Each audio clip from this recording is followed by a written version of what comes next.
मोहन सरकार के राज में गरीबों की दुर्दशा कहानी बयां कर रही है ये तस्वीरें। क्या है ये 2025 के भारत की तस्वीर। भारी बारिश के बीच कीचड़ में रहने को मजबूर कई परिवार हर वक्त जीते हैं मौत के साए में। पात्र हितग्राहियों को आज समय तक नहीं मिला है पीएम आवास योजना का लाभ। जहरीले कीटों के बीच रहने को मजबूर है लोहपीटा समुदाय के लोग। कई सालों से ग्राम पंचायत सेसईपुर और जनपद पंचायत कराहल का लगा रहे हैं चक्कर। ना जमीन ना आवास, खुले आसमान के नीचे रहने को मजबूर। कराहल जनपद मुख्यालय से 14 किलोमीटर की दूरी पर स्थित सेसईपुर ग्राम में थाने के सामने करीबन 25 वर्षों से झोपड़ी में निवास करने को मजबूर है घुमक्कड़ लोहापीट जनजाति के 20 परिवार। ललिता लोहापीट ने बताया है कि मजबूरी है साहब, हमारी कोई सुनवाई नहीं होती है। महिला ने कहा, एक मंत्री भी आया था, उसे भी हम लोगों ने अवगत कराया और हमने उसे राखी भी बंधवाई, लेकिन हमारी समस्या का समाधान नहीं किया। महिला ने कहा, एक बार यह रेंज में मुख्यमंत्री मोहन यादव भी आया था, उनने भी हमें परेशानी बताई, लेकिन हमारी परेशानी का अब तक कोई भी समाधान नहीं। आपका? मेरा नाम गुलाब बाई है। गुलाब बाई जी, कौन सी जगह है और आप कहाँ रहते हैं? रेंज के सामने। कहाँ? रेंज के सामने। कौन से गांव है आपका ये? अपने सेसईपुरा है। सेसईपुरा में रहती हैं। आपके पास घर है या नहीं? नहीं है घर, टूटी टाटी झोंपड़ी डली है सर। मेरे पानी भर गया, कपड़े लत्ते बह गए सर, मेरे कोई नहीं है आगे पीछे। तो आप परेशान हैं? आप परेशान हूँ, क्या करूँ सर। तो आप ऐसे टप्पर में रहती हैं? आप टप्पर में रहती हूँ सर। कितने साल हो गए आपको यहाँ रहते 30 हुए? साल हो गए सर मेरे को रहते रहते। अच्छा, 30 साल से आप यहाँ रह रहे हो? आप रह रही हूँ। आपके लिए आवास की सुविधा मिली है क्या प्रधानमंत्री नरेंद्र मोदी वाले? सर नहीं मिली है सर। आवास भी नहीं मिला है नहीं आपको? मिला है सर। ऐसे कितने लोग हैं जिन्हें आवास नहीं मिला है? किसी को नहीं मिला हमारी समाज। अच्छा, कितने लोग रहते होंगे यहाँ पर? ऐसे 15 ऐसे घर हो। 15 परिवार यहाँ रहते हैं। हाँ। सभी लोग इसी तरह सड़कों पे डले रहते हैं। सड़कों पे डले रहते हैं। सब कुछ खतरा हो जाए, कुछ हो जाए तो फिर हमारी जिम्मेदारी कौन लेगा सर। हम गरीब आदमी हैं सर। तो सरकार के बड़े बड़े मंत्री भी यहाँ आते हैं, अधिकारी आते हैं, क्या उन अधिकारियों को यह दिखता नहीं है? क्या पता सर, अब क्या हमारी सुनवाई कोई नहीं कर रहा है सर। अच्छा, कोई आपकी सुनवाई नहीं करता कोई है? नहीं कर रहा। हमारे कपड़े लत्ते बह गए, हमारे बर्तन भांडे बह गए, खाने पीने के पूरे बह गए, टापरी टूट गई, देख लो आप। कितने बच्चे हैं आपके अम्मा जी? मेरे 4-5 बच्चे हैं। 5 बच्चे हैं। सभी लोग आप यहीं रहते हैं। और क्या मांग है आपकी प्रशासन से? आप क्या मांग करना चाहती हो? क्या मांग सर, हमें को खाने पीने के पैसे चाहिए सर। हम क्या में रहें, क्या में। हमारे को तेल मसाला नहीं है, आटा नहीं है, पैसे चाहिए। बरसाती नहीं है, क्या में रहें। पानी चल रहा है, क्या में रहें, क्या में कुछ खर्चा। हमारा सूखा झोंपड़ा हो तो हम रोटी बना के भी खा लें। कहाँ बनाने जाऊँ, कहाँ कुछ। और क्या मांग करते हो आप? घर भी मिलना चाहिए आपको? घर भी मिलना चाहिए, पैसे भी मिलना चाहिए, हमारे खाने पीने कपड़े लत्तन के, हमारे बर्तन भाड़े भेगे उनके पैसे भी चाहिए सर। इतनी निवेदन है सर। मैं बहुत दुखी हूँ सर। मैं आपका? ललिता। ललिता जी, कौन सा गांव है आपका ये? सेसईपुरा। शेषीपुरा में। आप ऐसे टप्पर में क्यों रहती हो? अब मजबूरी है भाई साहब, रहना पड़ रहा है, कोई नहीं सुनता। हमारी जमीन नहीं दे रहे हमन को।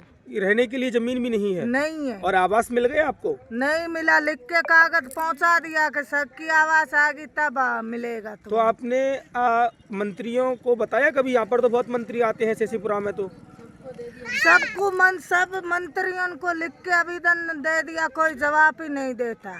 अच्छा, सब मंत्रियों को आपने दे दिया? हाँ। यहाँ पर पहले मुख्यमंत्री मोहन यादव भी आए हुए थे, उसको भी लिख के दे दिया, उसने भी कुछ जवाब नहीं दिया। अच्छा, मुख्यमंत्री ने भी कोई जवाब नहीं दिया? नहीं दिया, सबको लिख लिख के दे दिया, कोई भी वापस जवाब नहीं दिया। आपने मुख्यमंत्री को भी आवेदन दिया था? हाँ दिया था। उन्होंने भी कोई सुनवाई नहीं की आपकी? नहीं करी उसने।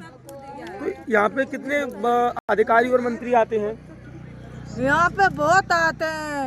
पहले इस स्कूल में भी आया था, वो साड़ी बांटने, उसको भी दिया था आवेदन लिख के, तो उसने भी जवाब नहीं दिया। साड़ी दी उसने आपको? दी थी, राखी बांधी और बहन बनाया था आपको? हाँ। और क्या बोला था कि आपकी हर मदद करेंगे आप? अब वो भाषण में ही बोलते हैं और मदद तो नहीं करते। अच्छा, मदद नहीं करते, सिर्फ भाषण में ही बोलते हैं। हाँ। तो आपका कोई भी काम नहीं हुआ अभी तक? अभी तक कुछ ही नहीं हुआ ना। देखो, आधार कार्ड है, वोटर कार्ड है, ना तो राशन कार्ड बना, न हमारे को रहने को यहाँ जगह। रोड के सहारे डले, कोई बाल बच्चे एक्सीडेंट हो जाए तो क्या होगा फिर हमें? दीदी, एक बात बताओ, सरकार इतने बड़े बड़े दावे करती है कि हमारे द्वारा पूरे भारत देश में करोड़ों आवास दे दिए गए हैं, आप इतने लोग यहाँ रहते हैं, 15 परिवार हैं, करीब 100 लोग होंगे, तो क्या आप लोगों को आवास क्यों नहीं मिल रहा फिर? नहीं मिल रही हमारे को। यहाँ का सरपंच हमें नहीं जिताया है। वो पहले नहीं जीता तब तो कह रहा मुझको जिताओ मैं तुम्हारी सुनूं, अब जीत गया तो वो बेटा है कोई की नहीं सुनता। अच्छा, सरपंच भी नहीं सुनता आपकी? नहीं सुनता। और जो यहाँ अधिकारी आते हैं, बड़े बड़े भाई अधिकारी भी आपकी परेशानी देखते हैं कभी? आप कैसे रहते हैं? चले जाते हैं बस। अच्छा, अधिकारी देखकर चले जाते हैं, सुनवाई कोई नहीं करता है? कोई कलेक्टर कराल भी जाया कलेक्टर के, वो भी नहीं। सोपुर कलेक्टर के पास भी गए थे आप? कब गए थे कलेक्टर के पास? हो गए अच्छा, एक साल पहले गए थे आप कलेक्टर के पास, तो वो कलेक्टर ने भी कोई सुनवाई नहीं की आपकी? नहीं करे, वो घर में भी होता है नहीं तो भी कहते हैं नहीं है नहीं है। अच्छा, कलेक्टर घर में भी होता है तो कहते हैं कलेक्टर नहीं है यहाँ पे? नहीं है। तो यानी आपकी गरीबी को देखने वाला कोई नहीं है? कोई नहीं है। कल 2 सांप आए तो 2 कीड़े हमने मारे। अब छोटे छोटे बच्चे को हम कर कीचड़ में डले। अब हमको खाने के ही नहीं है, अभी सरकार सुनती नहीं है। वोट डालते सर डालते, सेक्रेटरी के लिए जाते हैं तो सेक्रेटरी नहीं कर जाता है। का हम क्या करें के ऊपर का आदेश आएंगे? क्या सेक्रेटरी भी कभी नहीं सुनता कोई आपकी? सुनता है, सेक्रेटरी सरपंच बना दिए, सब कर दिए हमको। सरपंच भी नहीं सुनता, सेक्रेटरी भी नहीं सुनता है, गाँव के लोग कोई नहीं सुनता। यहाँ का ही सरपंच है, यहाँ का ही सेक्रेटरी नहीं सुनता। सुनते नहीं आपकी? नहीं सुनता। तो आपकी ये परेशानी उन्हें दिखती नहीं है कि आप लोग रात में इसमें कैसे रहते होंगे? इसमें क्या कीचड़ में सोते हैं। अब परसों का दिन 2 सांप निकले, कीड़ा निकलते हैं। एक बच्ची को कीड़ा खा गए, फिर लेके भगे, देवता पर डाली, फिर उससे झाड़ा मारा लगवाया। अब क्या करे सर? अच्छा, एक बच्चे को सांप ने भी खा लिया था? खा लिया था, बड़ी मुश्किल से बचाया। मुंह में से झाग निकल के उल्टी कर दी थी। यानी खतरा लगातार बना रहता है यहाँ पर? यहाँ इतना बड़ा काला सांप रहता है। अभी सांप आज सुबह भी निकला था, हमने दूर फेंका मार के दल में। अम्मा जी, एक बात बताओ, यहाँ बड़े बड़े अधिकारी आते हैं, मंत्री आते हैं, मिनिस्टर आते हैं, क्या उन्हें ये परेशानी आपकी दिखती नहीं है कभी? बहुत कह दी भाई साहब, पर सुनवाई कोई नहीं कर। सबको दिखती है पर देख के चले जाते हैं ऐसे ही। अच्छा, सबको दिखती है लेकिन सुनता कोई नहीं है? कोई नहीं है। तुम कहते हैं मंजूरी करने जाते हैं, 10-5 रुपये मंजूरी करके ले आते हैं, टब तगारी बेच के उसका फिर शाम को आटा लाता है, फिर उसको गूंद के फिर हम खाना बनाते हैं बगैर सब्जी। क्या करे फिर बगैर सब्जी खाता रहे। अभी तो परेशानी बहुत हो रही है। अभी बरसात में कीचड़ हो रहा है, खाना भी कहाँ बनाए हम, बहुत मजबूर हैं।